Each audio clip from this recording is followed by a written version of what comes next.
Hoje vou continuar a aula de comunidades e populações. É uma aula bem curta, vamos lá? Ecologia das populações. Mas o que é a definição? Qual é a definição de população biológica? É o conjunto de indivíduos de mesma espécie que convivem em determinada área e que podem cruzar entre si de forma natural. Então, quando se aplica esse critério à espécie humana, posso dizer que a humanidade ele constitui uma única população biológica que se distribui pelos diversos continentes do planeta. E o que foi que aconteceu? As migrações, facilitadas principalmente pela revolução nos transportes e nas comunicações, transformaram a humanidade em uma verdadeira aldeia global. Já nos ecossistemas em equilíbrio, o tamanho das populações elas mantêm-se mais ou menos constante ao longo do tempo. E alterações no tamanho de uma população, elas podem determinar alterações em outras populações que com elas coexistem, provocando os desequilíbrios ecológicos. Então, para saber disso, a gente tem que estudar as principais características de uma população. Dentre elas, nós temos a densidade populacional, que é a relação entre o número de indivíduos de uma espécie e a área ou volume, no caso dos habitats aquáticos, que elas habitam. E, como está representado aqui, densidade populacional é igual ao número de indivíduos dividido pela área ou volume. No caso da população humana, os estudos estatísticos do tamanho populacional e da sua composição em idade, sexo, entre outros aspectos, constituem a demografia. Então, a densidade de uma população ou uma subpopulação humana é denominada densidade demográfica e calculada com base em levantamentos periódicos, conhecidos como os censos demográficos. Nesse caso, tem um exemplo aqui da população residente no Brasil. Esta é a população estimada em 2019. Então, são 210 milhões de pessoas. Isso é um dado encontrado no site do IBGE. O crescimento de uma população depende de dois conjuntos de fatores. Uma que vai contribuir para o aumento da densidade, do qual fazem parte as taxas de natalidade e de imigração. E o outro que contribui para a diminuição da densidade, formado pelas taxas de mortalidade e emigração. E como esses fatores interagem, vai determinar a taxa de crescimento da população. Então, a taxa de natalidade, que aqui é representada por TN, corresponde à velocidade com que novos indivíduos são adicionados à população por meio da reprodução. Já a taxa de mortalidade, que é representada por TM, corresponde à velocidade com que os indivíduos são eliminados da população por morte. E esses dois fatores, eles precisam, o tempo é essencial. Em populações natural, a taxa de mortalidade geralmente é mais ou menos proporcional à taxa de natalidade. E quando uma taxa de natalidade é maior que a mortalidade, a população tende a crescer. Se essa balança vai pender para um lado ou para o outro, vai depender dessas taxas. Então, taxa de natalidade maior que a de mortalidade, a população cresce.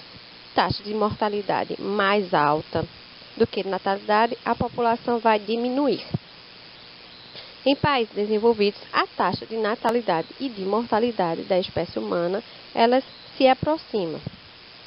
A taxa de imigração, que é representada por TI, e a taxa de emigração, representada por TE, correspondem respectivamente ao número de indivíduos que entram, imigração entra na população, e emigração, indivíduos que saem da população em determinado tempo. Esses dois mecanismos constituem a dispersão ou a migração dessa população. Isoladamente, cada uma dessas taxas diz pouco sobre o crescimento da população. Então, tem que avaliar tudo junto. Então, taxa de crescimento, que é representado aqui embaixo no slide por TC, vai corresponder à taxa de natalidade mais a taxa de imigração menos a taxa de mortalidade mais a taxa de imigração. Isso vai dizer como é que essa população cresce ou não, por tempo, em unidade de tempo. O potencial biótico de uma população vai corresponder à sua capacidade potencial para aumentar, por reprodução, seu número de indivíduos em condições ideais. O que significa isso? Sem fatores que impeçam esse aumento. Então, resumindo, potencial biótico é a capacidade máxima de crescimento de uma população biológica. Os seres vivos, eles vão sempre originar um número muito maior de descendentes do que o próprio meio comporta. Então, quando Darwin formulou sua teoria da seleção natural, ele utilizou essa observação na natureza. E no livro Origem das Espécies, ele descreveu: não há exceção à regra, de que todo ser orgânico cresce numa taxa tão alta que, se não destruído, a Terra seria rapidamente coberta por descendentes de um único casal. Essa é a fala de Darwin. Então, um exemplo que temos aqui é de bactérias, que se dividem a cada 20 minutos. Nesse ritmo, se nada impedisse seu aumento numérico, a partir de uma única bactéria, em 36 horas, a superfície terrestre estaria totalmente recoberta por uma camada contínua desses organismos. Então, em 36 horas, se a bactéria não tivesse nenhum fator que fizesse ela parar de crescer, ela cobriria a superfície todinha da Terra. No entanto, verifica-se que na natureza, que o tamanho das populações, a densidade em comunidades estáveis permanece relativamente constante. Isso se deve a um conjunto de fatores que se opõem ao potencial biótico, que faz com que ele seja reduzido.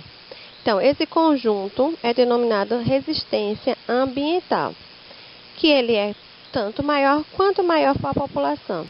Então, essa resistência ambiental ou a resistência do ambiente são fatores que limitam o crescimento desses organismos para eles não crescerem de forma desenfreada.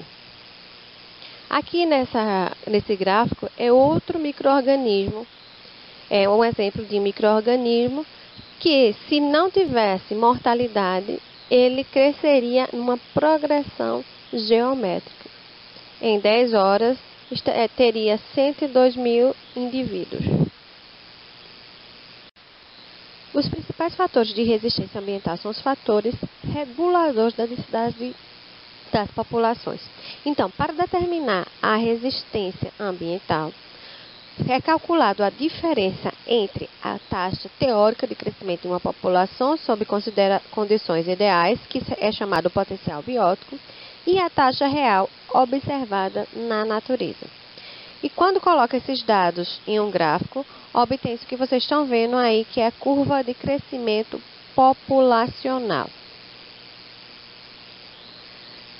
Quando uma população ela inicia a colonização de um ambiente propício ao seu desenvolvimento, verifica-se que o crescimento inicial é lento, pois há poucos indivíduos e, consequentemente, a taxa de natalidade é baixa. À medida que aumenta o número de organismos, a taxa de natalidade também se eleva. Com isso, a velocidade de crescimento de uma população aumenta.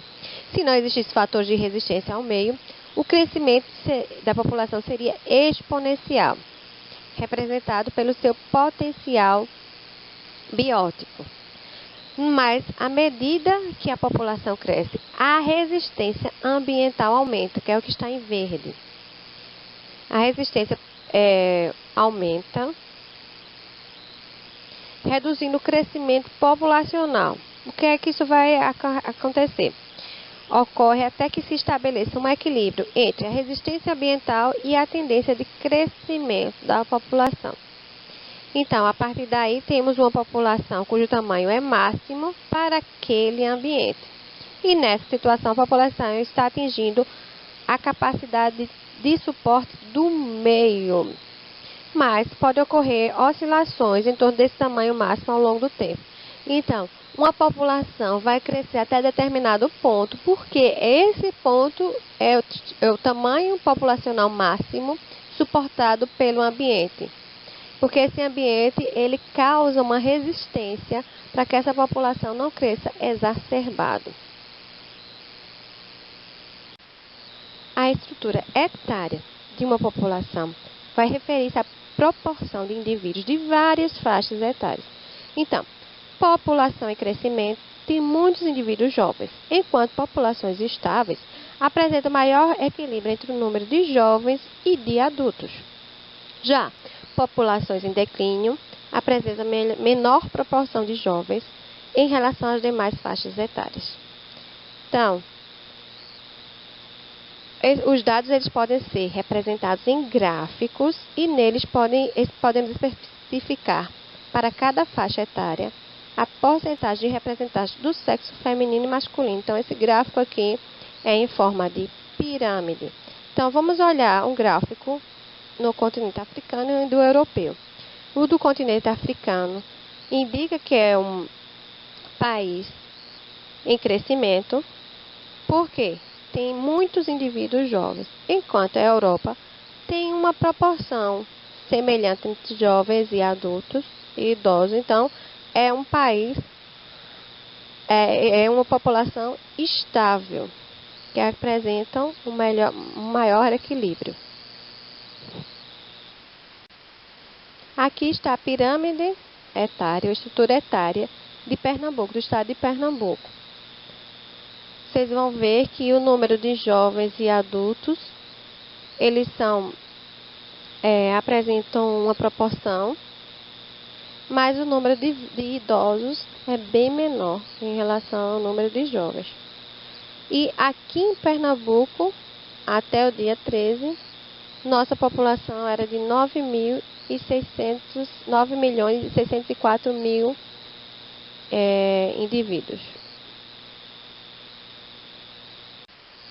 Os fatores que regulam o tamanho da população biológica. Então, temos a competição intraespecífica, que é a competição entre indivíduos de mesma espécie. Ela determina basicamente a densidade da população em certo local. E um exemplo desse tipo de competição é a territorialidade, ou seja, a disputa entre espaços. A territorialidade ela ajuda, portanto, a evitar a superpopulação, pois determina um espaço mínimo por casal ou por grupo de indivíduos. Outro fator é a competição interespecífica. Essa competição exerce influência sobre a densidade de duas populações com nichos ecológicos muito parecidos.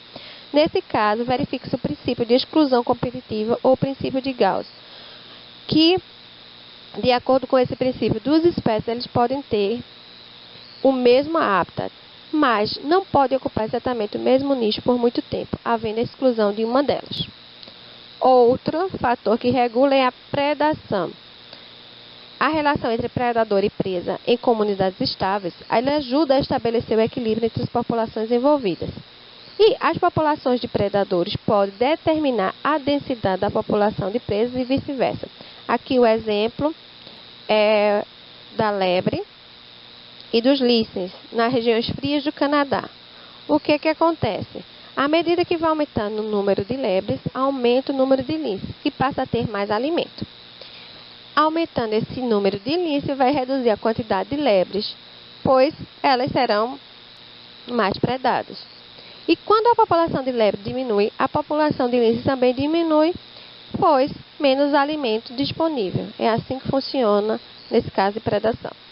O parasitismo. Os parasitas são mais específicos que os predadores na obtenção de alimento. E essa característica é importante para os estudos feitos atualmente sobre o controle biológico de praga. Então, esse controle por meio de parasita parece ser mais adequado por ser mais específico que colocar predadores em um ambiente. Vejamos um exemplo de competição interespecífica. Então, foi colocado no experimento populações de tamanhos conhecidos de duas espécies de insetos, espécie A e espécie B. e eles foram colocados cada um em recipiente. Aí vejam aqui, espécie A no recipiente 1, espécie B no recipiente 2. E um terceiro recipiente foi colocado ambas espécies. Então, durante certo tempo foram feitas contagens do número de indivíduos em cada recipiente e os resultados representados nos gráficos. Então, tem o gráfico do recipiente 1, 2 e 3. Então, a partir desses resultados, pode-se concluir que alternativa A, a espécie A se beneficia da interação com a espécie B. Não, por quê? Olha o gráfico do recipiente 3, a espécie A está em declínio. Alternativa B, o crescimento populacional da espécie A independe da presença de B, está também errado, porque a espécie A, quando junto com a espécie B, fica em declínio, diminui. Alternativa C, a espécie B depende da espécie A para manter constante o número de indivíduos. Essa alternativa também é errada, porque quando ela está sozinho ou junto com a espécie A, ela cresce, a espécie B cresce. Alternativa D, a espécie B tem melhor desempenho quando em competição com a espécie A. Essa é a alternativa correta, observando sempre o gráfico do recipiente 3. E a alternativa E, o número de indivíduos de ambas se mantém constante ao longo do tempo quando duas populações se desenvolvem separadamente. Elas não se mantêm constantes, porque isso vai depender também da quantidade, da disponibilidade do alimento dentro dos recipientes.